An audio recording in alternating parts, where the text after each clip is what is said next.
تو میرا خیال ہے کہ بہت ہی کم آپ سے میری ملاقات ہوئی ہے، یا شاید نہیں ہوئی ہے، کیونکہ میرا وقت زیادہ جیلوں میں گزرا ہے، اور مریم بھی آپ کے ساتھ یہاں پہ بیٹھی ہے، تو وہ بھی جیلوں میں کافی وقت گزار چکی ہے۔ اور پھر یہاں پہ شاید خاقان عباسی صاحب بھی ہیں، یہاں پہ ہمارے رانا ثناء اللہ صاحب بھی موجود ہیں، اور بھی دیگر ہمارے دوست اور ساتھی یہاں پہ موجود ہیں جن کا کافی وقت جیلوں میں گزرا ہے۔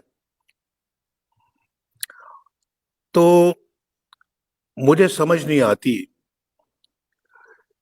کہ پاکستان کے اندر کیا نظام ہے، اور اس پاکستان کو کیا تھا اور کیا کیا سے کیا بنا دیا ہے۔ آپ تو سب بڑے باشعور لوگ بیٹھے ہوئے ہیں یہاں پہ، آپ سے زیادہ شعور رکھنے والا کون ہے سیاست کے میدان میں؟ آپ بھی سوچتے ہوں گے، میرا خیال سوچتے تو ہوں گے، اور سوچنا چاہیے بھی۔ آپ میں سے کئی ایسے بھی خواتین و حضرات ہیں جو بہت دیر سے سیاست کے میدان میں ہیں، پاکستان کے عوام کی خدمت کا فریضہ یا بیڑا آپ نے اٹھایا ہوا ہے، آپ کے کندھوں پہ ایک ذمہ داری کا بوجھ ہے۔ تو آپ بھی تو سوچتے ہوں گے نا، یہ پاکستان بھائی، یہ کیا ہوتا ہے پاکستان کے اندر کہ کبھی یہاں پہ ایک نظام ہوتا ہے، پھر اس کو ختم کر کے دوسرا نظام آ جاتا ہے، اس کو ختم کر کے کوئی تیسرا نظام آ جاتا ہے۔ تو یہ پاکستان کا آئین ہے جس کو آپ بھی کئی دفعہ پڑھ چکے ہوں گے، میں بھی پڑھ چکا ہوں کئی دفعہ، پاکستان کے قوانین کو بھی کئی دفعہ پڑھ چکا ہوں میں۔ تو اس آئین کے مطابق نہ پارلیمنٹ کو چلنے دیا جاتا ہے، نہ عدلیہ کو چلنے دیا جاتا ہے، اور نہ ہی اپنا پاکستان کے کئی دوسرے ادارے ہیں ان کو چلنے دیا جاتا ہے۔ اور ایسی کچھ طاقتیں ہیں جو اس پہ مکمل طور پہ حاوی ہو جاتی ہیں۔ آپ زیادہ دور نہ جائیں، 2017 میں یہ پاکستان کی خدمت کا ہم اپنا جو ہے وہ فریضہ انجام دے رہے تھے، اور میں ہی اس فریضے کو ہیڈ کر رہا تھا، پاکستان کا وزیر اعظم تھا۔ یکا یک کیا ہو گیا بھائی، کیا ہوا کہ مجھے بالکل مکھن سے بال کی طرح سے نکال کر باہر پھینک دیا گیا۔ کچھ آپ کو سمجھ آتی ہے تو آتی ہوگی، مجھے تو سمجھ نہیں آتی، اور اگر آپ کو سمجھ آتی تو آپ مجھے سمجھا دیں۔ لیکن یہ حقیقت ہے، یہ حقیقت ہے۔ اور پھر ایک وزیر اعظم کو آپ نکال رہے ہیں، کوئی معقول وجہ ہو تو بھائی میں بھی کہوں جناب بالکل معقول وجہ تھی، مجھ سے یہ اگر سلوک ہوا ہے تو یار اس کے پیچھے ایک بیک گراؤنڈ ہے، معقول جواز ہے، جسٹیفیکیشن ہے، معقول ریزن ہے، اور جس کو کہ جھٹلایا نہیں جا سکتا۔ تو میں کہتا جی کہ ٹھیک ہے، اس میں اپنا میرا بھی قصور ہے بھائی، میں بھی مجرم ہوں، اور میں بھی آنسریبل ہوں۔ تو اگر یہ فیصلہ میرے خلاف آیا تو ٹھیک ہے بھائی، مجھے اپنے کیے کی سزا ملی ہے۔ لیکن کیا یہ بات آپ کی سمجھ میں آتی ہے کہ ایک شخص کو اس لیے آپ وزارت عظمیٰ کے منصب سے آپ نکال باہر کریں کہ اس نے اپنے بیٹے سے تنخواہ نہیں لی، کہ اس کے پاس ایک اقامہ تھا؟ اور اقامہ بھی مجھے کیا ضرورت تھی بھائی اقامے کی؟ اگر 1999 میں مشرف کا مارشل لاء نہ لگتا، 2000 میں میں پاکستان سے باہر ہمیں نہ بھیجا جاتا تو بشمول فیملی، ساری فیملی، تو مجھے بتائیں مجھے کیا ضرورت تھی کسی جگہ کا اقامہ لینے کی؟ تو وہاں رہنے کے لیے تو ایک اقامہ لازمی تھا، جو کہ سعودی عرب جانے کے فوراً بعد جو ہے ہم نے بنوایا۔ اس کے بعد پھر پاکستان تو 7 سال مجھے نہیں آنے دیا گیا، اور آپ اس بات کے گواہ ہیں۔ 7 ایئرز، 2000 میں جاتا ہوں، 2007 میں واپس آتا ہوں۔ پہلے آنے کی کوشش کی، ایئرپورٹ کو سیل کر دیا، پنڈی شہر کو سیل کر دیا، ساری سڑکوں کو سیل کر دیا، آپ لوگوں کو گھروں میں نظر بند کر دیا، آپ لوگوں کو ایئرپورٹ پہ نہیں آنے دیا۔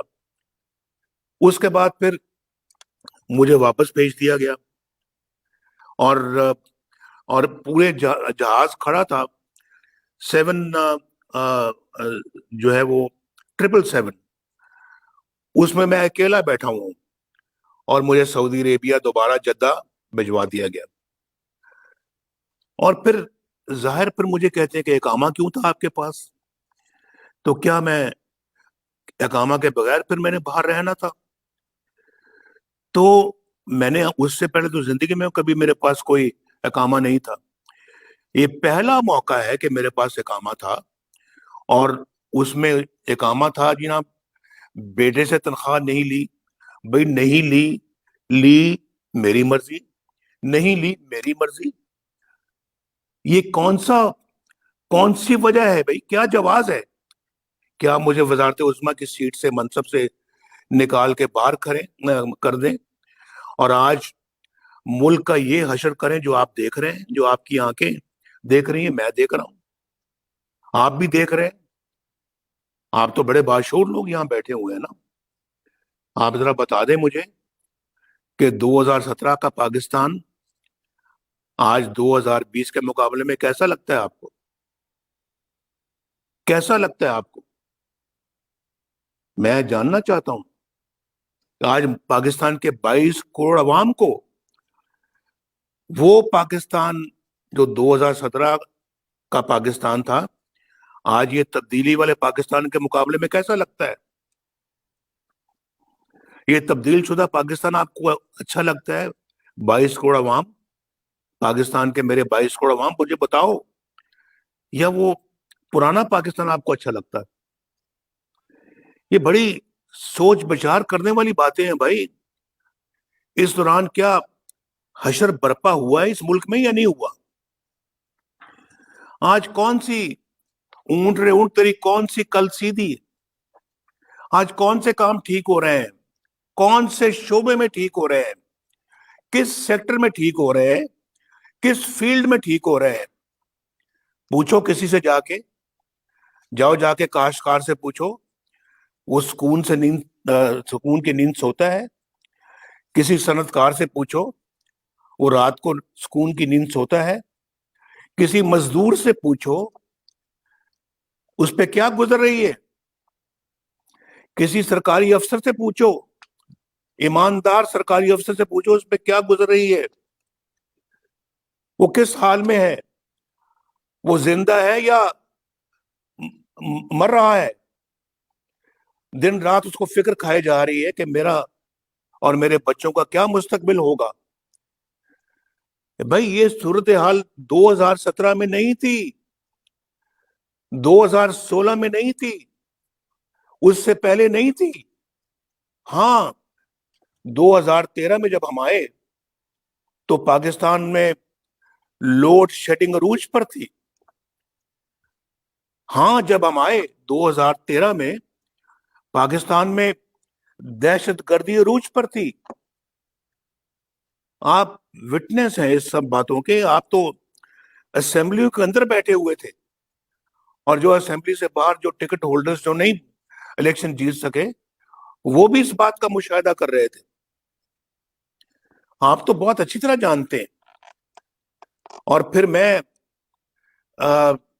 2018 سے لے کے اس بات کا خود مشاہدہ کرتا رہا ہوں جب میں جیل میں تھا میں مشاہدہ کرتا رہا ہوں، دیکھتا رہا ہوں، تو میں آپ سے عرض کر رہا ہوں کہ پچھلے 2017 سے لے کے 2020 تک حالات یکسر بدل گئے.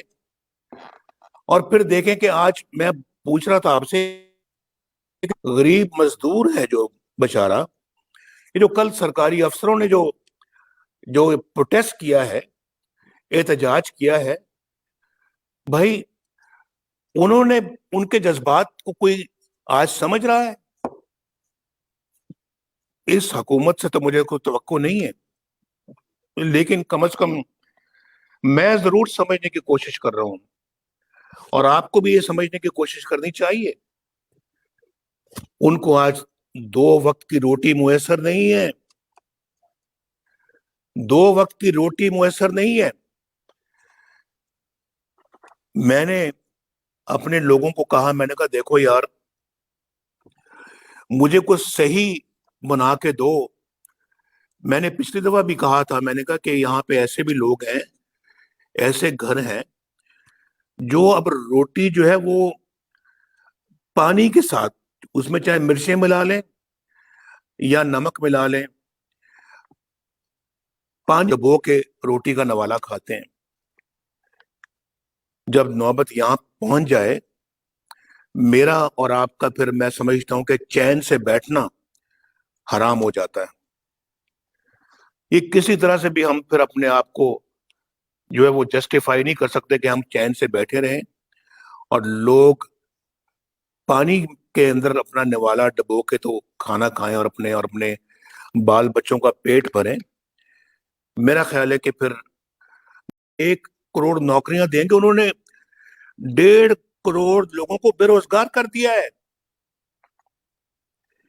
یہ میں آپ کو صحیح کہہ رہا ہوں، میں آپ کو میں جو فگرز بتا رہا ہوں، یہ میں سوچ سمجھ کے مشورہ کر کے، اقتصادی مشیروں سے مشورہ کر کے، ڈار صاحب بھی یہاں موجود ہیں، ان سے میں نے بات کر کے مشورہ کر کے، کیونکہ وہ بھی اس میں بہت زیادہ ان کا مطالعہ ہے، تو پوچھ کے میں سارا کچھ میں آپ کو بتا رہا ہوں. یہ کہتے تھے ہم 50 لاکھ گھر دیں گے، 50 لاکھ گھر دیں گے. مجھے کوئی بتائے آج پاکستان میں کوئی یہاں پہ 22 کروڑ آدمیوں میں سے کہ کسی کو کوئی ایک گھر بھی ملا ہے، یا انہوں نے کوئی ایک گھر بھی بنا کے کسی کو پیش کیا ہے؟ 50 لاکھ 5 سالوں میں. بھائی ایسے ایسے ملک، ترقی یافتہ ملک جو 20 سالوں سے 30 سالوں سے جو گھر بنانے میں لگے ہوئے ہیں، انہوں نے آج تک 50 لاکھ بھی بنا سکے. یہ 50 لاکھ گھر 5 سال میں بنا کے دے دے گا. مجھے سمجھ نہیں آتی، انہوں نے اتنے بڑے بڑے وعدے کیے اور کھودا پہاڑ اور نکل رہا ہے چوہا. اور ہر بات پہ یو ٹرن، ہر بات پہ یو ٹرن، ہر بات پہ یو ٹرن. ہم قرضے نہیں لیں گے، ہم مر جائیں گے، IMF سے قرضے نہیں لیں گے. لیے قرضے. ہم خودکشی کر لیں گے قرضے لینے سے پہلے.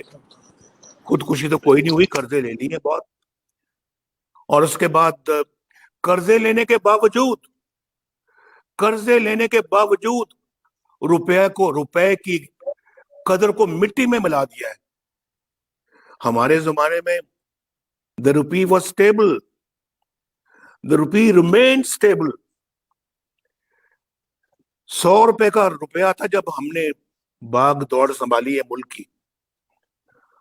اور جب مجھے نکالا گیا تم 103 روپے یا 104 روپے تھا. کیوں ڈاکٹر صاحب؟ 104. ڈاکٹر صاحب کہتے ہیں 104 روپے کا تھا. 4 سالوں میں روپے کی قدر صرف 4 روپے گری. 4 روپے. اور اب پچھلے 2.5 سالوں میں کتنا بتائیں ذرا؟ 65 روپے پچھلے 2 سالوں میں گرا ہے. 65 روپے. یہاں لندن میں آج کل جو پاؤنڈ ہے، ہمارے زمانے میں تو کوئی 120 کے لگ بھگ آ گیا تھا, 120, 120. جی, 120 کا ایک پاؤنڈ تھا جہاں اس وقت میں یہاں پہ رہتا ہوں, آج 225 کا ہے. 225. یہ فیکٹس ہیں بھائی, یہ ریکارڈ کی بات ہے. پاکستان کا کیا حشر برپا کر دیا بھائی, کسی کو اس کا ادراک ہے؟ میں پوچھنا چاہتا ہوں کہ کسی کو واقعتاً اس کا ادراک ہے؟ اگر ہے تو پھر ہم پہ کیوں نہیں کوئی جوں رینگتی؟ ہمیں تو بے چینی جو ہے نا وہ ہو جانی چاہیے تھی. پاکستان کے عوام, میرا خیال کل جو جیسے انہوں نے وہاں پہ اسلام آباد میں جو کیا ہے مظاہرہ, وہ ایک منہ بولتا ثبوت ہے کہ لوگ کس قدر تنگ ہیں. میں ابھی آپ کو یہ بتانے لگا تھا کہ یہ صورتحال جو اس وقت میں نے لڑکے کو کہا تھا, میں نے کہا یہ کاغذ تو بناؤ یار. یہ اس نے بنایا تو ہے, لیکن میں نے کہا ابھی مجھے مزید تفصیل چاہیے. یہ کیا ہے؟ لکھتا ہے کہ ایک بندہ, اب مجھے پتہ نہیں آپ میں سے کئی بندے زیادہ سمجھتے ہوں گے, آپ موقع پہ ہیں, کہ ٹیلی فون کے اوپر میں نے فیکٹس فگرز لیے ہیں اور میں نے ابھی اس کو سرسری طور پہ دیکھا ہے. اس کی جس کسی کی تنخواہ 20,000 روپے ہے, 20,000, جو منیمم ویجز شاید ہیں, اس سے بھی کم ہے لوگوں کی. تو یہ میں ایک بہت ہی اپنا پرائیویٹ سیکٹر کا جو ایک گارڈ ہوتا ہے, گارڈ, اس کی تنخواہ کی بات کر رہا ہوں, یا جو آپ سمجھ لیں کہ جو ایک نائب قاصد ٹائپ جو بندہ ہوتا ہے اس کی تنخواہ ہے. اس کے کچن کا ماہانہ خرچہ لکھا ہوا ہے جو 12,000 روپیہ. بجلی پانی گیس بل کا خرچہ, میں نے اس کو کہا, میں نے کہا وہ ہے اپنا تقریباً 3,000 روپیہ. اور اس کے بعد پھر بچوں کی پڑھائی کا خرچہ ہے. آمد و رفت, جس کے پاس کوئی موٹر سائیکل ہوگی یا جو موٹر سائیکل نہیں ہے تو بسوں میں جاتا ہے, کسی جگہ رکشہ میں جا کے بیٹھ جاتا ہے, اور پھر اور ان بسوں میں جاتا ہے جو ہم نے میٹرو بسیں بنائی ہیں, جس کا کرایہ غالباً 20 روپے ہے. تو وہ 20 روپے کرایہ جو نہ ہونے کے برابر ہے, بہت کم ہے. افسوس تو اس بات کا کہ انہوں نے اورنج ٹرین کو بھی روک دیا ہوا ہے, وہ بھی عمران خان کے بغض کا شکار ہو گئی ہے, ورنہ وہ بھی آج وہ رواں دواں ہوتی, غریبوں کی خدمت کر رہی ہوتی. لیکن اس کو انہوں نے اس کا گلا گھونٹ دیا ہے, چلنے نہیں دیا, اس کا بھی گلا گھونٹ کے رکھ دیا ہے. اور اپنی جو وہاں پہ پشاور میں میٹرو بس بنائی ہے انہوں نے, BRT, اس کی اتنی لاگت بڑھ گئی ہے کہ مجھے سمجھ نہیں آتی, اور کہ بھی یہ کس طرح سے اس کو پیسے دیتے جاتے رہے ہیں. وہاں پہ اس کی جو ہے وہ کورٹ کے اندر اس کو رکوا دیا ہے, کیس کو رکوا دیا ہے. جب سب ٹھیک اگر ہے تو کیس کو کیوں رکوا دیا آپ نے؟ اس میں مجھے یاد آ رہا ہے کہ فارن فنڈنگ کیس کو رکوانے کے لیے انہوں نے اپنا کئی جگہوں پہ گئے ہیں کہ اس کی سنوائی نہیں ہونی چاہیے. بھائی اگر آپ کے دامن صاف ہے, ہاتھ صاف ہے, تو کیوں رکوا رہے ہیں آپ؟ آنے دیں, چلنے دیں. ہمارے معاملات میں تو اس ٹیم کے اندر جو JIT تھی, اس میں تو اپنا ISI کا نمائندہ بھی بیٹھ گیا تھا, اس کے اندر تو ملٹری انٹیلیجنس کا بندہ بھی بیٹھ گیا تھا. یہاں پر انکوائری نہیں چلنے دی جاتی, اور پھر JIT نے جو پیش کیا ہمارے خلاف وہ آپ کے سامنے ہے.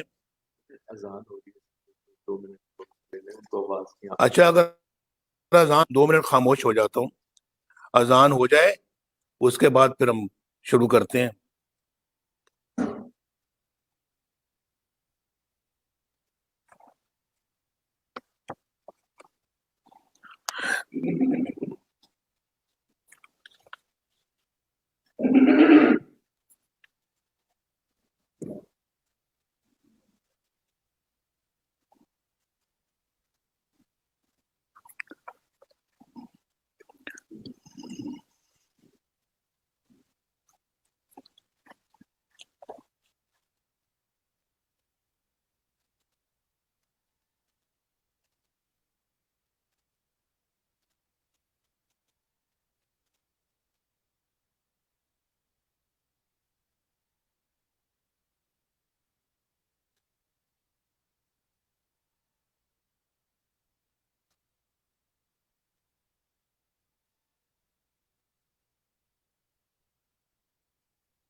اذان.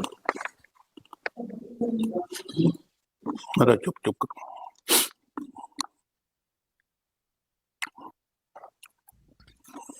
تو میں آپ کو بتا رہا تھا یہ سامنے مشاہد صاحب بیٹھے ہوئے ہیں, یہ مشاہد اللہ ہیں. مشاہد صاحب السلام علیکم. مجھے پتہ لگا کہ اپنا آپا نجمہ حمید بھی آئی ہوئی ہیں. میرا ان کو بھی سلام. سینئر ترین ہماری ماشاءاللہ وہ پارلیمنٹیرین ہیں, تو میرا ان کو بھی سلام. باقی بھی معزز خواتین ممبران کو بھی سلام. تو تیمینہ آپا کو بھی بہت سلام. میں عرض کر رہا تھا کہ یہ ہے وہ آمد و رفت کرایہ دوائی کتابیں جو 34,000 روپے بن جاتا ہے.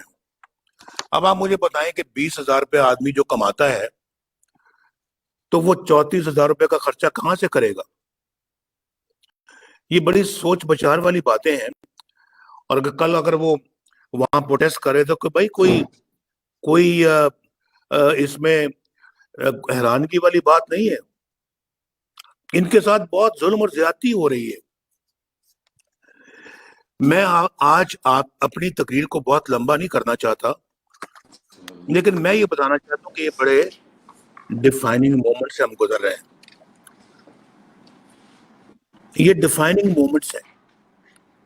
ڈیفائننگ مومنٹس آپ مجھ سے زیادہ بہتر سمجھتے ہیں.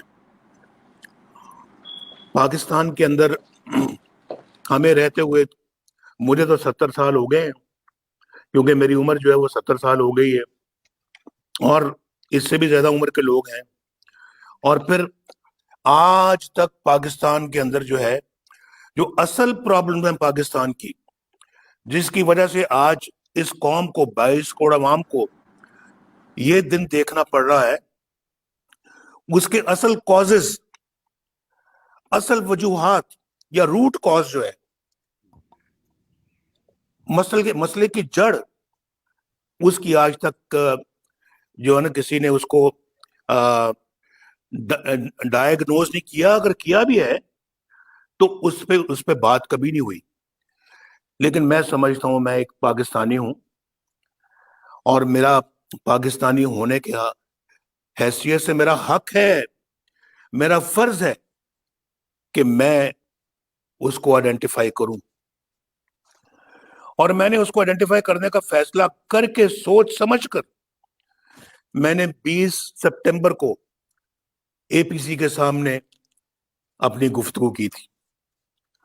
آل پارٹیز کانفرنس کے سامنے میں نے کھل کر پاکستان کے اس روٹ کاز کا میں نے ذکر کیا تھا کہ اصل میں مسئلہ کیا ہے, کہاں ہے خرابی, اور جڑ کیا ہے خرابی کی, اس کو میں نے آئیڈینٹیفائی کیا تھا. اور میں اس میں کوئی ایمبیگوٹی نہیں رکھنا چاہتا, نہ مجھے ایمبیگوٹی رکھنی آتی ہے اور نہ میں رکھنا چاہتا ہوں. میں نے بالکل صاف طریقے سے, شفاف طریقے سے بات قوم تک پہنچائی. اور اگر مسائل پہ آج بھی کھل کے بات نہیں ہوگی, کیا ہم اپنے اگلی نسلوں کو دے کر جائیں گے؟